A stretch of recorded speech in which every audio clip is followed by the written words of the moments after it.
Let's talk about this.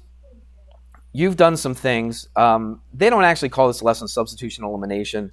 I call it that because that's what every other book I've ever seen, okay, calls it. Okay, solved by substitution elimination. We're solving the systems of equations just like we did before with the graphing. All right, but we're going to do it a different way. We're not going to graph. We're going to do it algebraically. All right, and so that's what I'm going to show you. You've already dealt with substitution before in this class this year. So let me show you just a little preview of what you've actually done before. So here's something that's really basic. This is really not even an official example, but you've done stuff like this. You did it when we did that function stuff, okay, the f of x. And that was basically substitution. I think even back then, I even used the word substitution when we talked about it. All right, so you had something like this. Like f of x is 3x minus, or sorry, f of x is equal to x minus 3. And then you got to solve for, I don't know, they say, what's f of 5 or something? You plug it in, okay? That's basically what substitution is. But here's a very simple substitution problem. They tell you what y is equal to here. So what we're going to do, again, this is a system of equations, so this y and this y are the same, this x and this x are the same. So what I'm going to do is take this and plug it in for y. So I'm going to take that, because that's equal to y, correct? I'm going to plug it in for here. We could have done an easier one. I could have said, like, y is equal to 5, and then what would you do? You'd plug a 5 into this, okay? That would probably be a little easier situation. But this is a little bit more complicated, a little closer to what we're going to do today. So if I plugged it in for this, what am I going to do? What is that 3 doing to that y? So we want to substitute it in for this, okay? So instead of 3 times y, what's it going to be? 3 times what? X minus 3. And then, oh yeah, this is dumb. Let's not do. I'm so. I didn't. I did not. I don't know why I did that. Oh, I know what I did. I just wrote it wrong. Instead of writing all of this, I just said 3y. So okay. So my bad. So okay, if it says 3y, right, it doesn't say equals. The reason I did that because anyway. So what do? You take this, right, and you plug it in for this, and what do I get? 3 times x minus 3. And if you want to distribute it, what do you get? 3x minus 9. All right, so that's substitution. You could have also said, what if I had 3y plus 2 and y is equal to 5? Okay, solve for this. Okay, so solve. And I don't even think it says solve. Yeah. So anyway, let's just do this. I'm just trying to show you what substitution is. I'm all out of whack now. I was at the beginning of the day. I haven't been feeling well at all. I probably shouldn't even come to school today. So my brain is not working like it should. So watch. If y is equal to 5, you put it into here. So what is that? That's 3 times what? 5, right? Plus 2. And then you work it out. 15 plus 2, 17. And that's it. So we've done that before. Okay, we've done it quite a few times this year. We especially did that with the f of x stuff. But now what we're going to do is we're going to do the system of equation. We're going to do basically the same thing. It's basically the same idea, okay, except it's just a little bit more complicated. And it's going to look like what the graphing stuff that we did yesterday and today look like. All right, so here's example 1. It says to solve, and they give you a system of equations like this. And I've got 4x plus y is equal to 13, and then I've got negative 2x plus 3y equals negative 17. All right? So, let's see. What are we going to do? I want to do a substitution. But do I know what y is equal to, or do I know what x is equal to? Not really. But on one of these equations, I can solve for y a lot easier than I can solve for y in the other equation. So which one of these equations can I solve for y very easily? The first one, the top one, okay? Because all I got to do is get rid of that 4x, agreed? All right, so that's what I do. Now, I could solve for y here, couldn't I? I could add a 2x, divide by 3, but then it would look ugly. You could still do it. It would still work. But man, it would be way more work than we want to do. So this would be a lot easier. I want to solve for y right here, so I get rid of the 4x. So y is equal to negative 4x plus 13. You actually don't really have to put it in that order, but we're used to putting it in that order, so let's do that, okay? So that's what y is equal to. Remember, this y right here and this y right here equal the same thing, all right? So then I can take this and do what? What's the word I use? Plug it in, okay? I'm going to plug it in for that y right there. So now all I'm going to do is rewrite that second equation, but instead of 3y, 3 times y, what am I going to write? 3 times negative 4x plus 13. You got it. So let's rewrite that second equation, the whole entire equation, not just the 3y part. So I got to put negative 2x plus 3, parentheses, because I'm multiplying it by a couple things here, negative 4x plus 13, and then finish up equals negative 17. Okay? And now look what I have. I've got one equation, but I only have what? One variable. I got one variable. Yelling, Mr. Hamrick, no, I don't. I got one here and I got one here. But they're the same variable, okay? They're both x. So I have the same variable here. Now I can solve. I can use that one equation, solve for x. Once I solve for x, guess what I'm going to do to this? I'm going to take that x, plug it in for this x right here, and then I've got y. And that's how I can solve for x and y. All right? So let's solve for x here. I'm going to do it kind of quick because I got a lot more to do.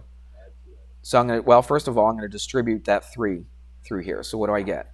Minus 12x, and then plus, what's that, 39, equals negative 17. Add the like terms together, so that's negative 14x.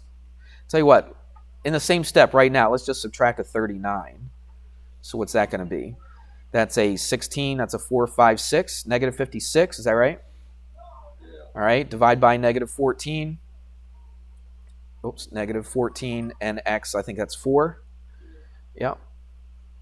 All right, so we're halfway done. All right, we found the x. Now we just have to find the y. The y is actually a little easier to solve for because we already got y by itself. Everybody see that?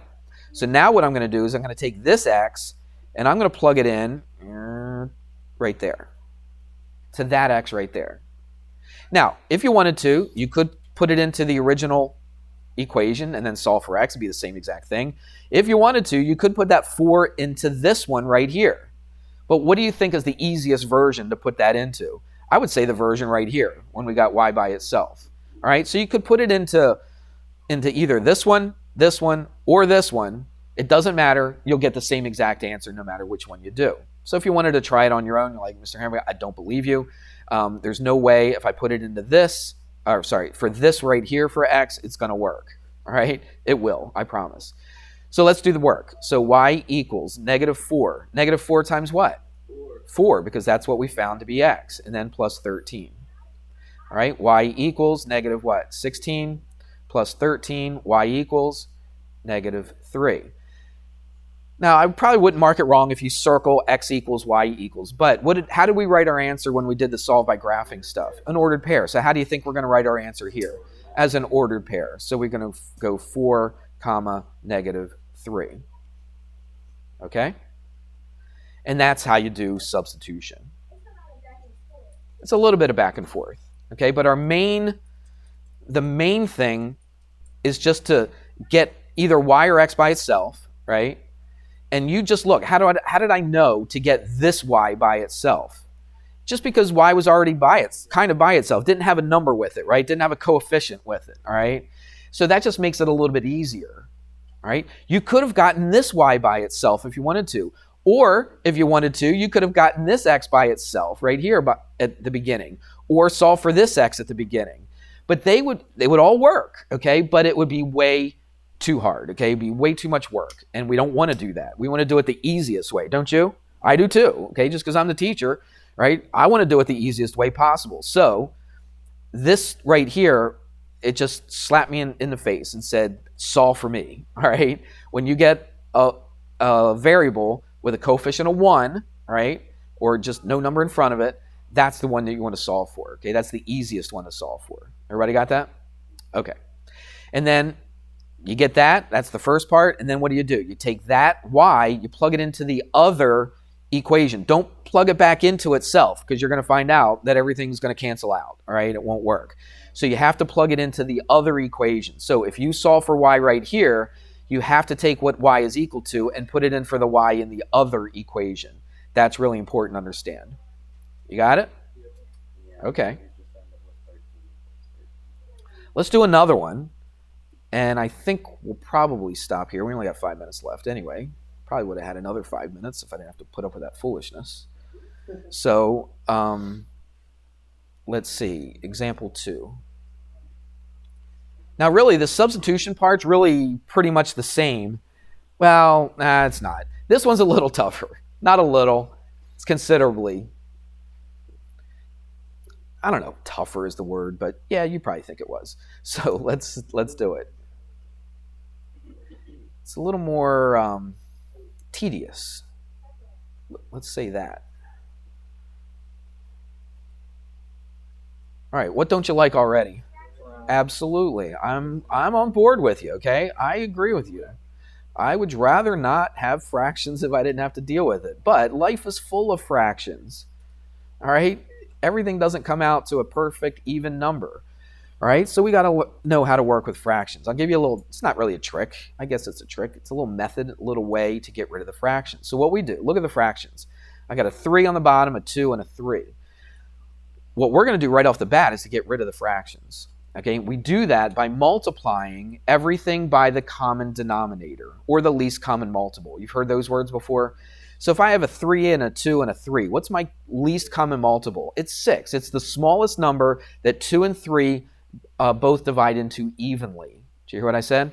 Say it's a number. It's not just any number. It's the smallest number that 3 and 2 divide into evenly. And you can always find a common denominator just by multiplying the two numbers together. All right, if you get stuck.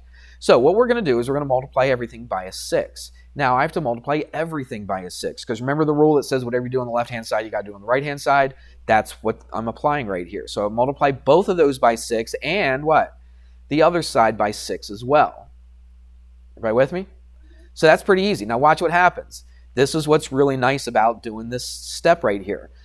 This 3 goes into this 6 how many times? Twice. This 2 goes into this 6 how many times? 3. And this 3 goes into this 6 twice. So now what I can do is I can rewrite this equation. It looks like a big mess right now, but we can write it nice and neat. So what's the first part going to be? What's my x going to be? 24. I'm multiplying. I don't just put a 2 in front of it. I'm multiplying. 2 times 4 is 8. That's right. So it's 8x. What's the y going to be? Plus 12? 3. It's 3 times 1, right? So it's going to be a 3y equals, what's this going to be? Just negative 2, right? Everybody good? Negative 4. Yeah, I was just checking to see if you were paying attention. Not really. I just messed up. It's negative 4. It's negative 2 times 2, which is negative 4. All the rest are correct. Yep, 2 times 4 is 8. 3 times 1 is 3. Negative 2 times 2 is negative 4. We're good. All right, let's do the same thing on the bottom. Well, we got the same numbers on the bottom, right? I got 3's and 2's, so that's pretty easy. So I multiply everything by 6 again. All right, so that cancels 3 times. This goes twice. This goes twice. All right, let's rewrite it. This is going to be a 3x. This is going to be a plus 4y. And this is going to be equals what? 8? 10? What did I say 8 for? I don't know. It's one of those days. All right. Now, here's a problem. It's not as easy as the last one. I told you it wouldn't be, all right? Already it wasn't as easy. But even this part right here isn't as easy as the last one. Why? Because there's no x or y that's slapping you in the face and say, solve for me, is there? There's really not, okay? Because this y's got a 3 next to it, this x has an 8, this x has a 3, this y has a 4. So what we have to do is just use your own judgment on which one you want to solve for. What do you think would be the easiest one to solve for? I would probably use the bottom one, mainly because it doesn't have a negative. All right. You could solve for x or you could solve for y. Now, I'm going to do it the way that I did it so I can just follow my notes. Is that all right with you? You could solve for y or you could solve for x. It doesn't matter. I'm going to solve for x. All right. So let's solve for x. So I've got 3x plus 4y. Now, we definitely won't finish this today, but we'll look at it again tomorrow, okay? So And you might want to just try this on your own. Okay, the example's in the book if you want to look at it. So, let's get x by itself. So, what am I going to do? 3x equals what? Negative 4y plus 10.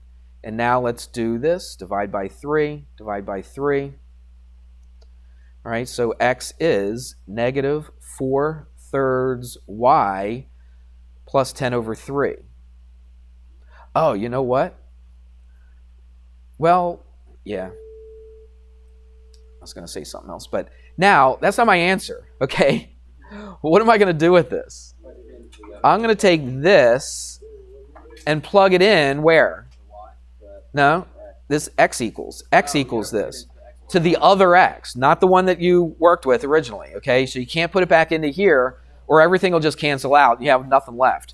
You got to put it in for this x right there. So we're going to take, I'll just go right through all this mess, all right? So you're going to take that, plug it into there. So your homework is to finish this problem. See if you can get the right answer, okay? It's in the book. It's an example. It's in the book. But that's what I want you to do. Yeah. Yeah, that's it because we need to finish that up before I actually assign the homework.